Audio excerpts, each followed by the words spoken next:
Welcome back to the Michigan Business Beat, brought to you on the Michigan Business Network. Chris Holman here, and we are at the Grand Traverse Resort right now, and we're up here for CAR, the Center for Automotive Research's management briefing seminars. And of course, who's in the middle of this? From MEDC, and we're going to explain that in a minute. Sure. Ryan and Michael, our old good friend. How you doing, Ryan? I'm doing very well, thank you. Good, excellent. Well, let's talk a little bit about what's happening here. We were talking offline about how when we used to come up here, we talked about cars, and then we talked about mobility.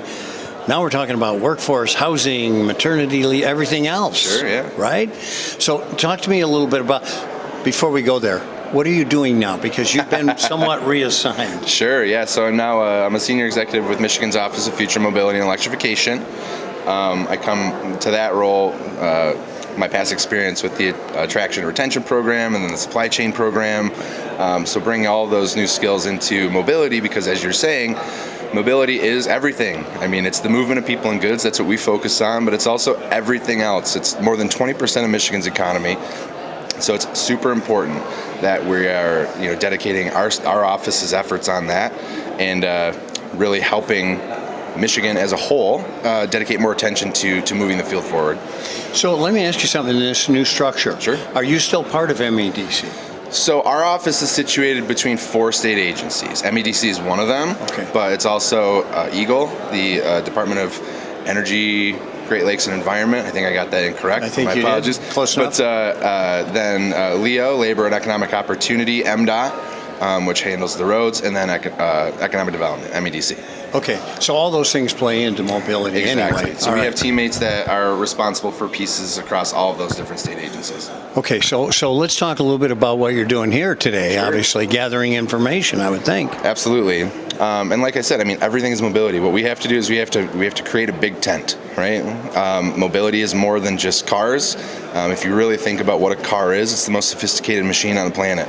And it's not just something that you need, but it's a lifestyle. It's an extension of yourself. It's an extension of your home, which means not only do you have to, put gasoline in it and drive places, you also have to live in it. You conduct business in it. You raise your kids in it. You have to be comfortable in it. And each of those things are its own piece of the economy and part of the equation that we have to be figuring in. So, people think, appropriately or not, that Michigan is the automotive state. We're the heart of the automotive industry here in North America, arguably the world in many instances, but it's so much more than that. So how can we be empowering all parts of the state to tell that story and then extend beyond just the conceptual vehicle and talk about the industry itself? Well, you talk about everything that the automobile, truck, whatever is a part of us.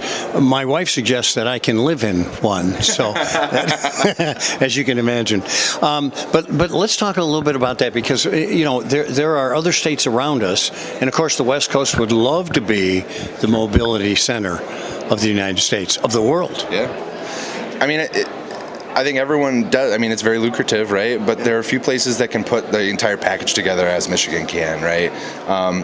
There's rumors about big technology companies out west who want to make cars. They haven't been able to do it yet because they don't know how to make things.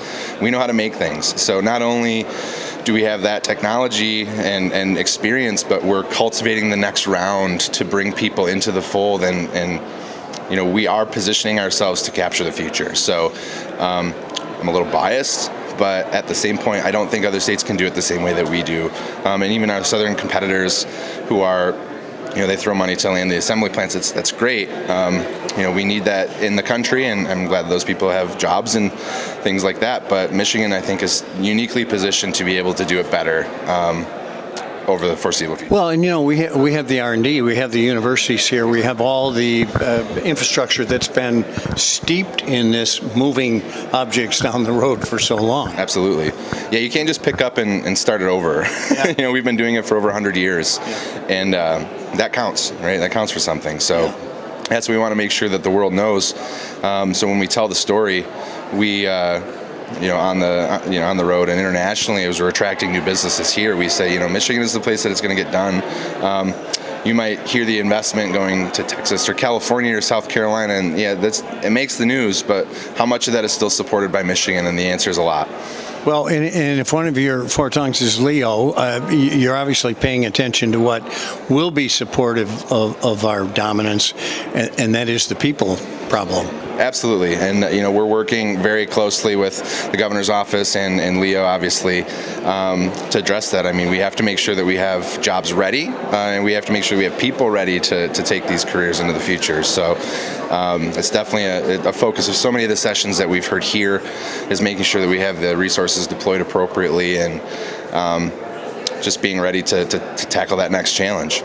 Well, when you get back there, just remind them that I've been working on immigration reform for a long time in D.C., and I think that might be our solution. Absolutely. I mean, that's definitely part of it.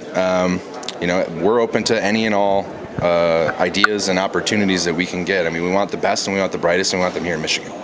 Well, Ryan Michael, it's always good to see you, my friend. Always a pleasure. From MEDC and other places, maybe unknown. I'm not sure. Good to see you, buddy. Always a pleasure. All right, you take care. Sounds good. This is the Michigan Business Beat you're watching on the Michigan Business Network, and we are at the Grand Traverse Resort for the Center for Automotive Research's annual management business seminars and the updates that are so important therein. We'll be right back with a whole lot more. I'm Chris Holman.